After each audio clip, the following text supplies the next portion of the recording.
കേരളത്തിൽ കീമിന് കീഴിൽ MBBS BDS കോഴ്സുകളിലേക്കുള്ള online option സ്വീകരിച്ചു തുടങ്ങിയിട്ടുണ്ട്. 2024 MBBS BDS കോഴ്സുകളിലേക്ക് അഡ്മിഷൻ ആഗ്രഹിക്കുന്ന എല്ലാ കുട്ടികളും ഈ പ്രോസസ്സ് ചെയ്യേണ്ടതാണ്. അപ്പോൾ ഇതിൽ ശ്രദ്ധിച്ചാൽ അറിയാം, 2024 MBBS BDS കോഴ്സുകളിലേക്കുള്ള ഒന്നാം ഘട്ട ആദ്യ റൗണ്ട് അലോട്ട്മെൻറ്റിൻ്റെ പ്രോസസ്സാണ് സ്റ്റാർട്ട് ചെയ്തിരിക്കുന്നത്.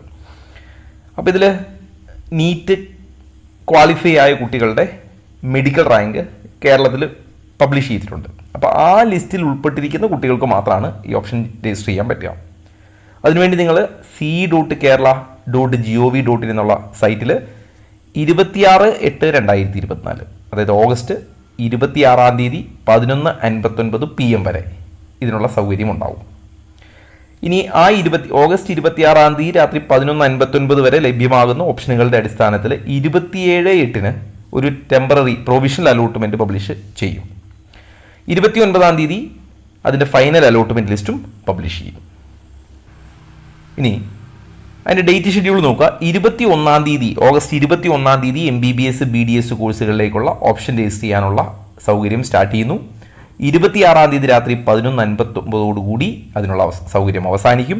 27 provisional allotment, 29 final allotment.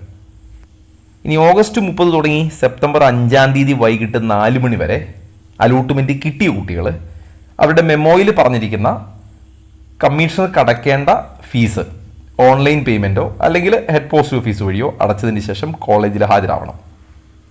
Okay, അപ്പോൾ ഇതാണ് ഷെഡ്യൂൾ. അപ്പോൾ അലോട്ട്മെൻറ്റ് മെമ്മോ വന്നു കഴിയുമ്പോൾ അതിൻ്റെ ഡീറ്റെയിൽ ഉണ്ടാവും, നിങ്ങൾ എന്തൊക്കെയാണ് ചെയ്യേണ്ടത് എന്നുള്ളത്. അപ്പോൾ ആ ഡീറ്റെയിൽ വരുന്ന മുറയ്ക്ക് വീണ്ടും ഗ്രൂപ്പിൽ വീഡിയോ ഇടാം. ഇപ്പം നിലവിൽ രജിസ്ട്രേഷനെ കുറിച്ച് മാത്രം ശ്രദ്ധിക്കുക. അലോട്ട്മെൻറ്റിന് ശേഷമുള്ള പ്രോസസ്സുകൾ ആ സമയത്തേക്ക് വീണ്ടും പബ്ലിഷ് ചെയ്യാം. ഇനി ഇതിലെ റിസർവേഷൻ നോക്കാം. മുമ്പ് പറഞ്ഞിരിക്കുന്ന പോലെ സ്റ്റേറ്റ് മെറിറ്റിന് 50% സീറ്റ് എല്ലാവർക്കും ബാധകമാണ്, റിസർവേഷൻ ഇല്ല.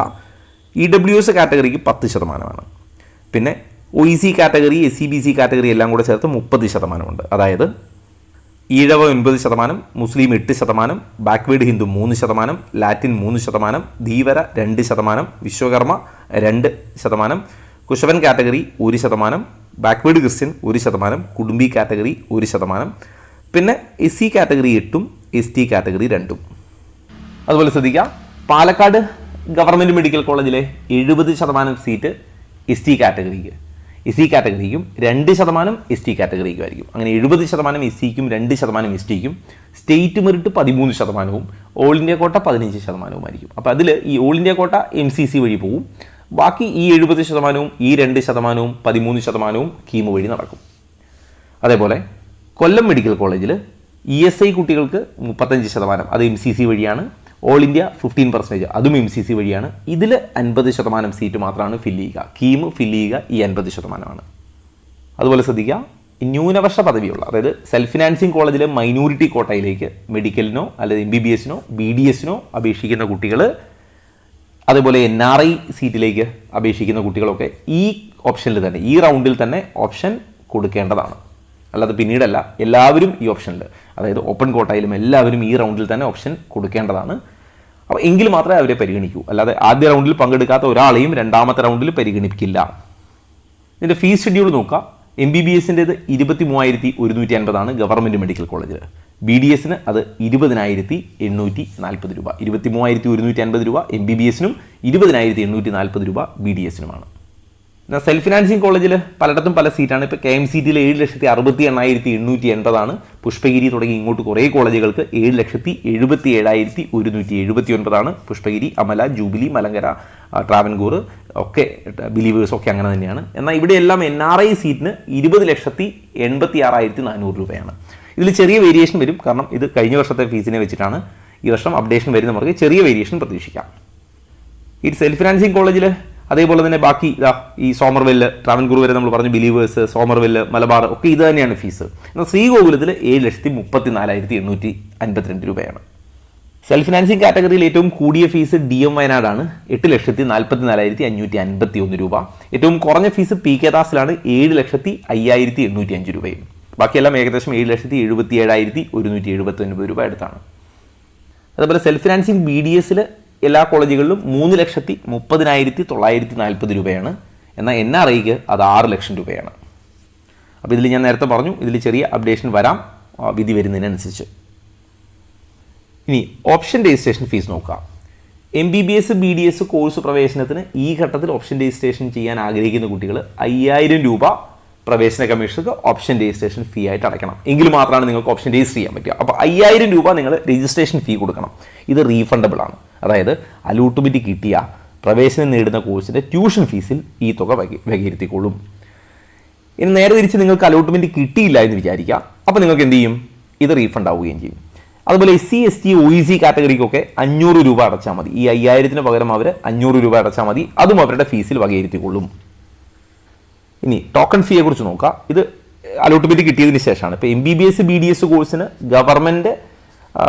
സെൽഫ് ഫിനാൻസിങ് മെഡിക്കൽ ഡെന്റൽ കോളേജുകൾ അലോട്ട്മെൻറ്റ് കിട്ടിയ കുട്ടികൾ അലോട്ട്മെൻറ്റ് മെമ്മോയിൽ കാണിച്ചിട്ടുള്ള തുക പ്രവേശന കമ്മീഷൻ അടയ്ക്കണം. ഇപ്പോഴല്ല, അലോട്ട്മെൻറ്റ് മെമ്മോ വന്നതിന് ശേഷമാണ്.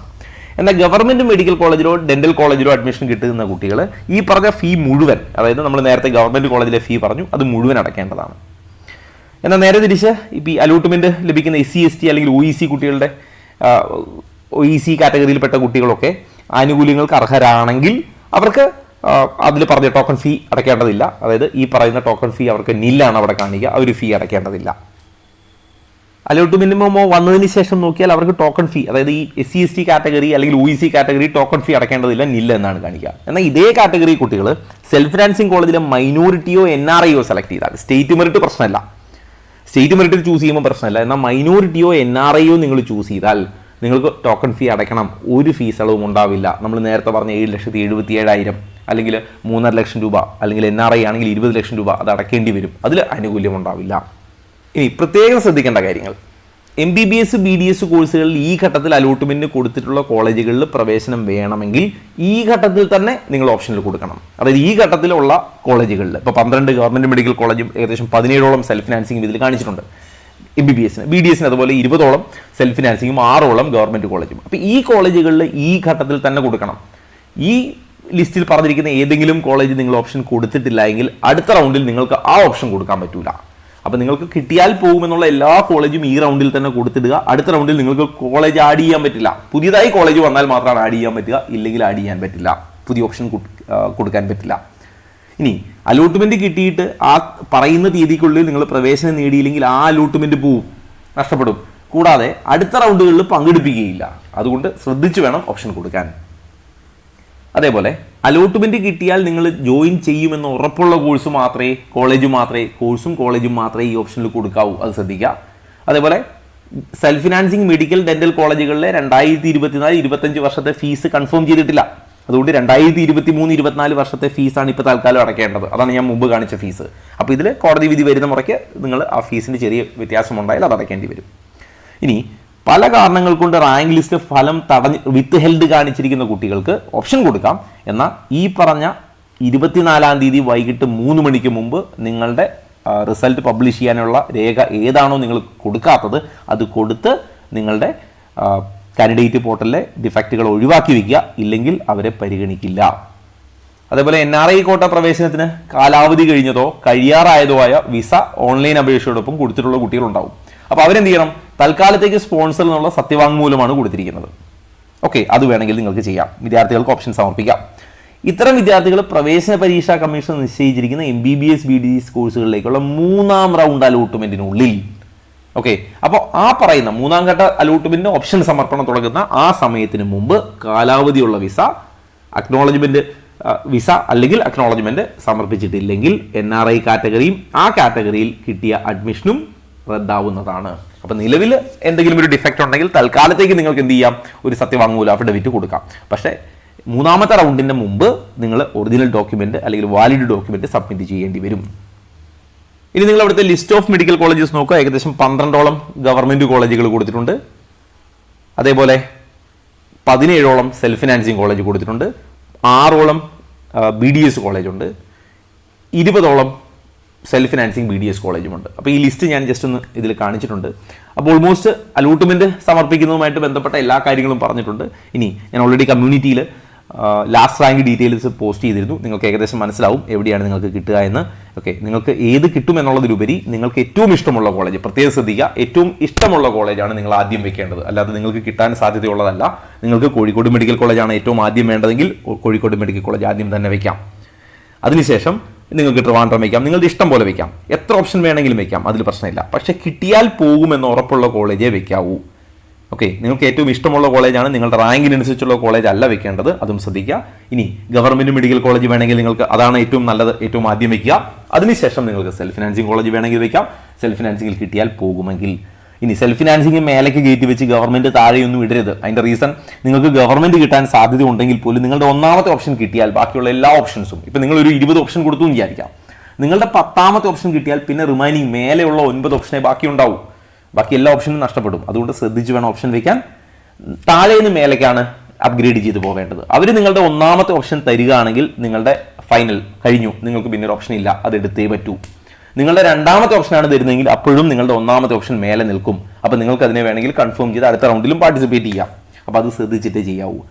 ഇനി ഇതുമായിട്ട് ബന്ധപ്പെട്ട ബാക്കി എല്ലാ ഡീറ്റെയിലും ഞാൻ കമ്മ്യൂണിറ്റിയിൽ റെഗുലർലി പോസ്റ്റ് ചെയ്യാം. ആ മെസ്സേജുകൾ കൂടി ശ്രദ്ധിക്കാം.